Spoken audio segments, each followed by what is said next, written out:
नमस्कार, मैं हूं सुशांत सिन्हा।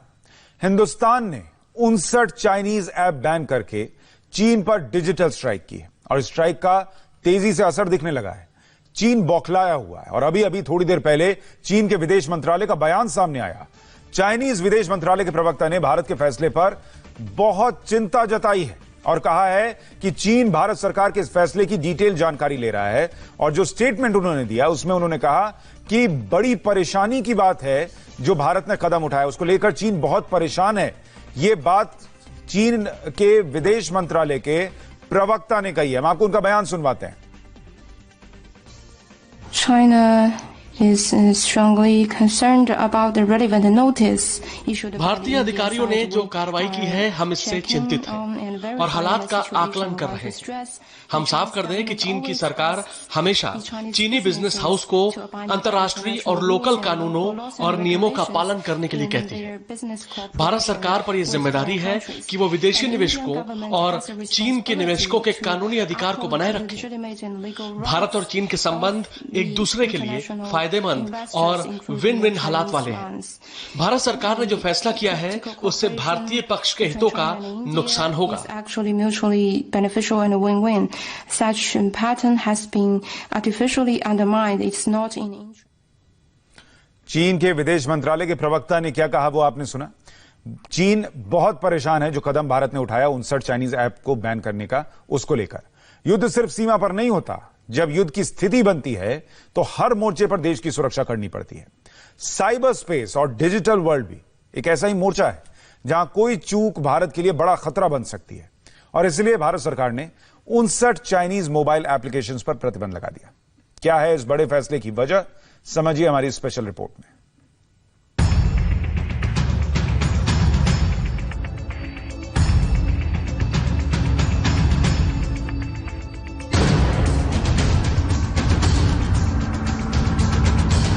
चीन के खिलाफ बहुत बड़ा एक्शन। बैन हुए चीन के 59 मोबाइल एप्लीकेशन।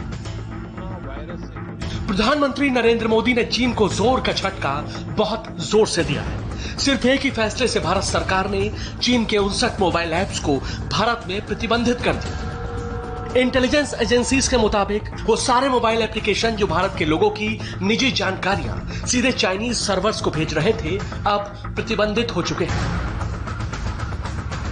भारत की साइबर स्ट्राइक का संदेश बहुत स्पष्ट है, जिसका असर दिखना शुरू हो गया है। टिकटॉक समेत तमाम चाइनीज कंपनियां भारत सरकार को सफाई दे रही हैं। चीन के सोशल मीडिया वेबसाइट पर 14 करोड़ से ज्यादा लोग इस खबर पर अपनी प्रतिक्रिया दे चुके हैं। ग्लोबल टाइम्स और चीन के दूसरे सरकारी अखबारों की हेडलाइंस पे चीन की परेशानी बहुत साफ नजर आ रही है।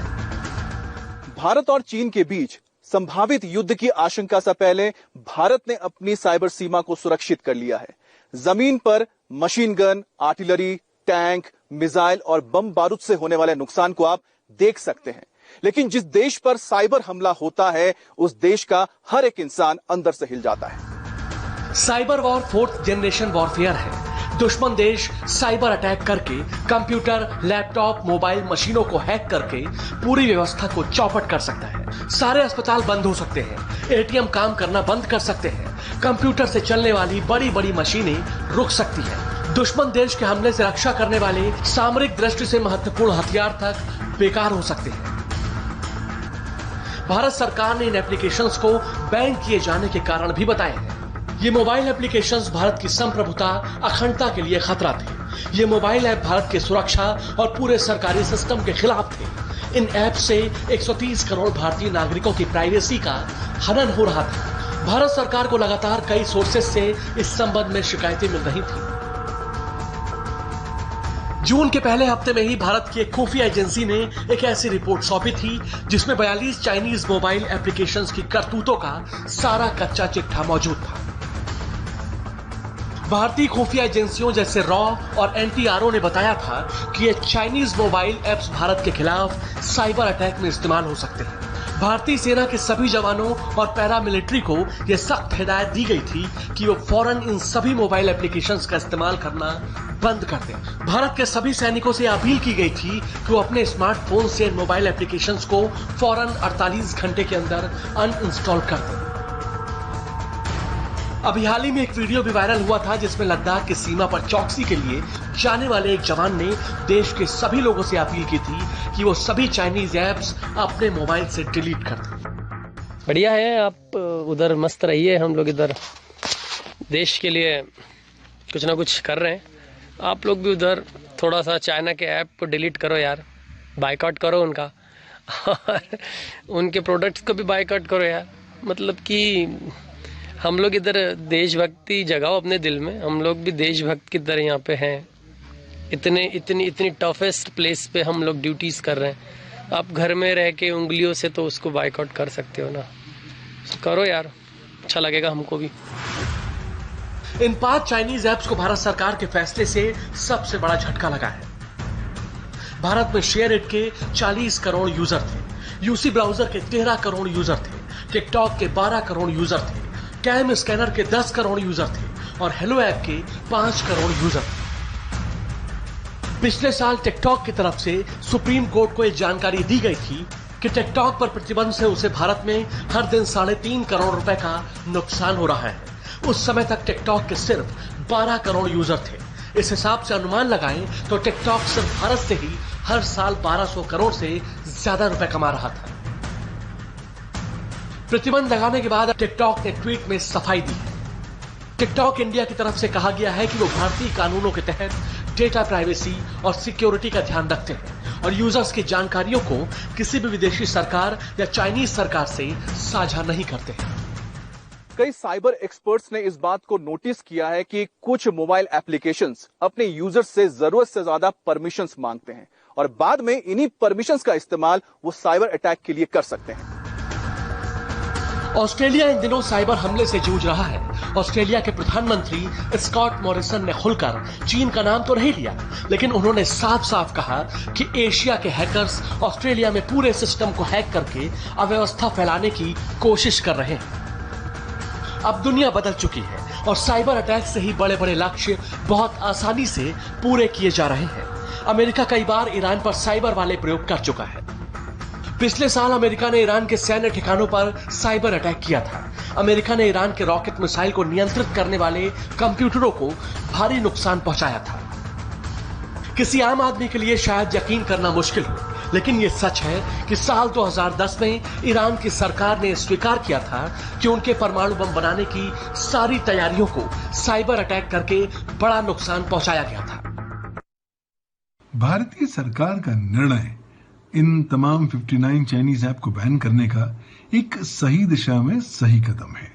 उसका कारण यह है कि आज जो चाइना कर रहा है वो कहीं ना कहीं भारत की प्रभुता, अखंडता या सुरक्षा को प्रभावित करने की कोशिश कर रहा है और इसका मुंह तोड़ जवाब सरकार ने दिया है। सबसे महत्वपूर्ण आघात अगर जो चीन के पास पहुंचेगा वो तब होगा जब ये ऐप्स जो कॉन्स्टेंटली भारतवासियों का डेटा एकत्रित करके चाइना भेजते रहते हैं वो डेटा स्ट्रीम बंद हो जाएगी या रुक कर आएगी। ग्राहकों को चाहिए कि अपने मोबाइल से सारे चीनी ऐप निकाल दे, क्योंकि अभी आगे चल के इसके अपडेट्स नहीं आएंगे और अगर अपडेट्स नहीं आएंगे तो ये वल्नरेबल हो जाएंगे और वल्नरेबल अगर ये हो जाते हैं तो आपका फोन जो है वो इनसिक्योर हो जाएगा। कोई हैकर आपके मोबाइल के पे ताबा ले सकता है, इसीलिए आपको चाहिए कि आपका फोन आप फैक्ट्री रीसेट कर दें।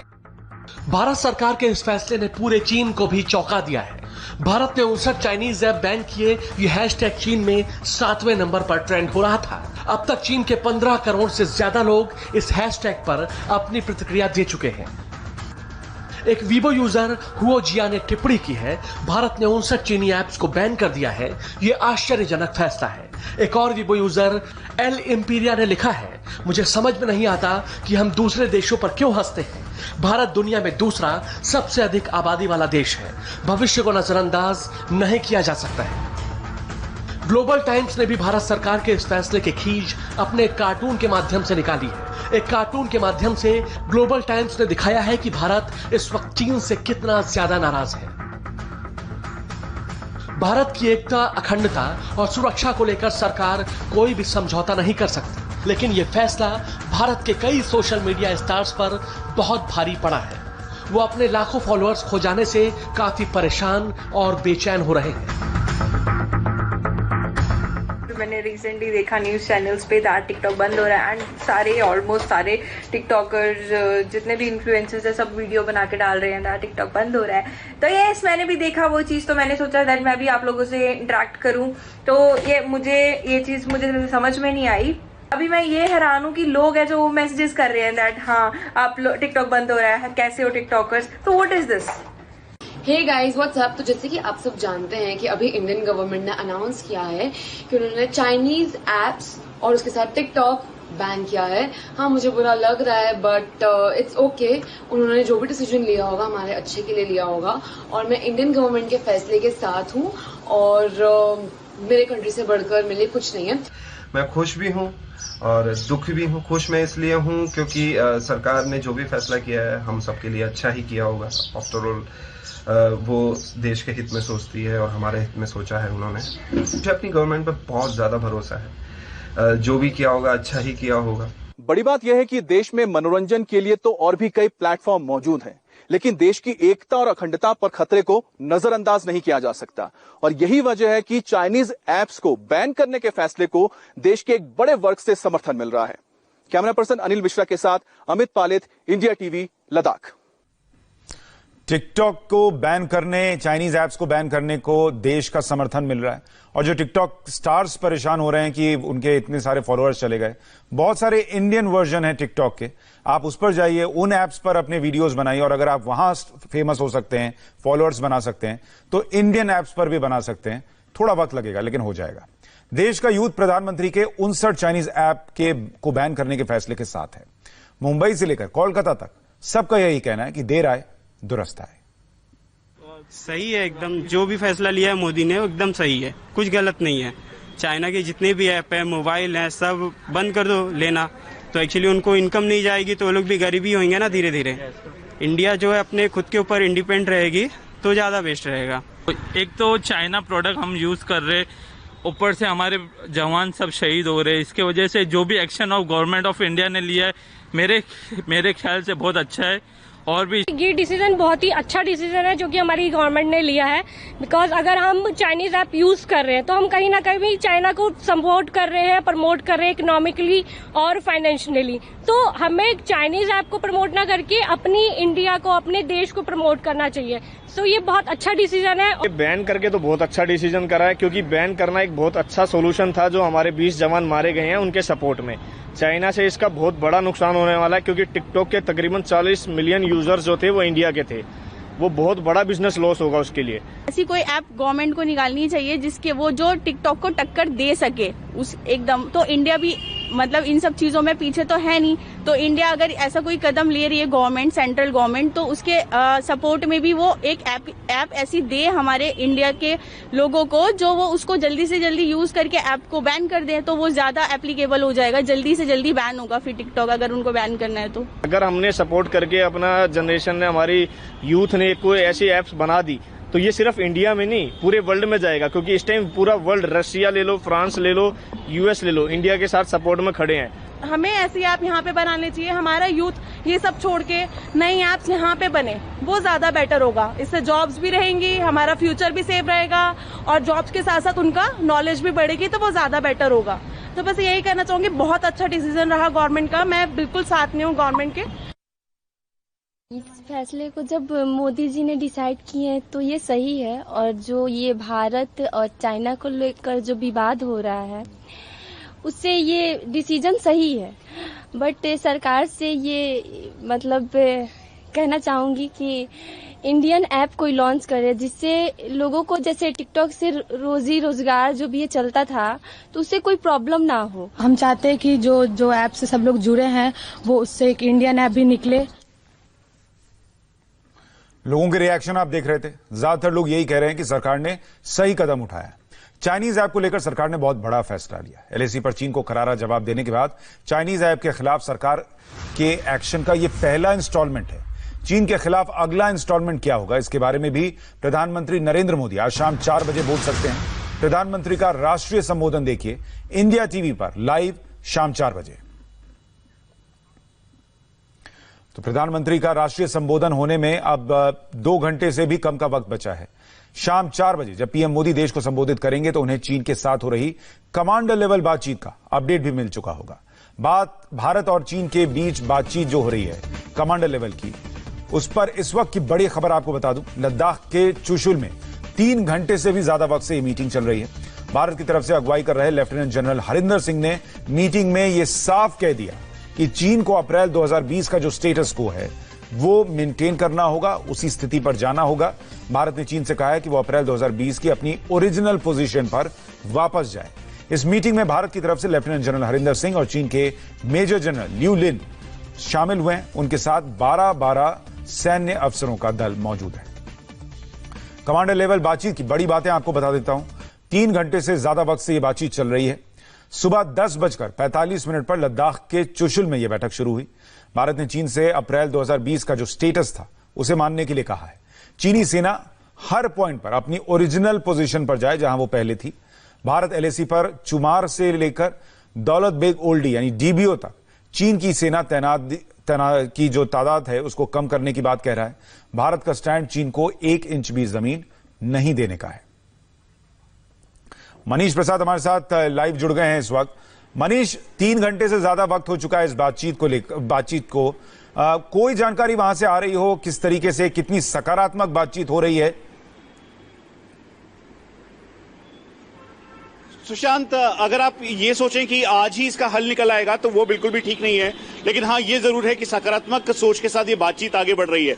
लेकिन चाइनीज पीएलए बिल्कुल एडमेंट है, खासतौर पे पेंगोंगसो के फिंगर 4 और फिंगर 5 की पोजीशन के लिए, क्योंकि वो नेगोशिएशन टेबल पे लगातार इसी बात को नेगोशिएट कर रहा है कि भारतीय सेना फिंगर 2 की तरफ जाए और फिर वो चाइनीज पीएलए फिंगर 6 की तरफ जाएगा। दरअसल ये बिल्कुल भी भारतीय सेना के कोर कमांडर 14 कोर के कोर कमांडर जो इस समय मौजूद हैं लेफ्टिनेंट जनरल हरिंदर सिंह, उनको ये मंजूर नहीं है, भारत को ये मंजूर नहीं है कि 1 इंच भी भारत की धरती चाइना को दी जाए। उसके साथ साथ जो मेन पॉइंट हैं जिसमें गलवान, गोगरा और डेप्सांग का एरिया है, यहां पर जो डिप्लॉयमेंट है चाइनीज पीएलए का उसे पीछे करने की बात की जा रही है। और उसके साथ साथ ये भी कहा जा रहा है कि जो आर्टिलरी, साथ में आर्मर्ड इन्फेंट्री कॉम्बैट व्हीकल्स और डिप्लॉयमेंट करीबन 35,000 की संख्या में लाइन ऑफ एक्चुअल कंट्रोल के 832 किलोमीटर के दूसरी तरफ चीन ने किया है, उसको वो पीछे की तरफ करे और कहीं से भी अप्रैल 2020 के जो स्टेटस को था, यानी जिस पोजीशन पे वो था उस जगह पर जाए।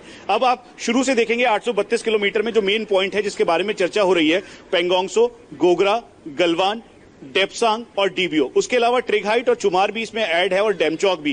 दरअसल ये पूरे वो एरियाज हैं जहां पर साउथ शिनजियांग मिलिट्री कमांड ने लगातार प्रेशर बिल्डअप करने के लिए भारतीय सेना के ठीक सामने अपना डिप्लॉयमेंट इंक्रीज किया और साथ में अग्रेसिव पोस्चर पे आया। और यही वजह है कि पीएलए एयरफोर्स भी लगातार कॉम्बैट एयर पेट्रोल कर रहा था। अब सुशांत, ये तो दरअसल पूरा का पूरा एक प्रोसीजर था जिसके तहत इस समय ये कोऑर्डिनेशन जो कोर कमांडर लेवल बातचीत है वो चल रही है। भारतीय सेना ने भी अपने जवानों को पूरी तरीके से इक्विप्ड करने के लिए जो लॉजिस्टिक, साथ में जो इस समय क्योंकि ठंड बहुत ज्यादा है तो विंटर क्लोथिंग और साथ में जो तमाम चीजें हैं वो भेजनी शुरू कर दी है। यानी तैयारी पूरी है, जितना वक्त लगेगा लगे, लेकिन भारत ने भी ये तय कर लिया है कि वो अपनी जगह से 1 इंच हिलने नहीं वाला और अपनी जगह 1 इंच देने नहीं वाला। अब देखते हैं इस बातचीत में क्या निकल कर आता। मनीष, आपके पास अपडेट के लिए लौटेंगे। जैसलमेर में भारत पाकिस्तान बॉर्डर से एक बड़ी खबर आ रही है, वो खबर आपको बताएंगे।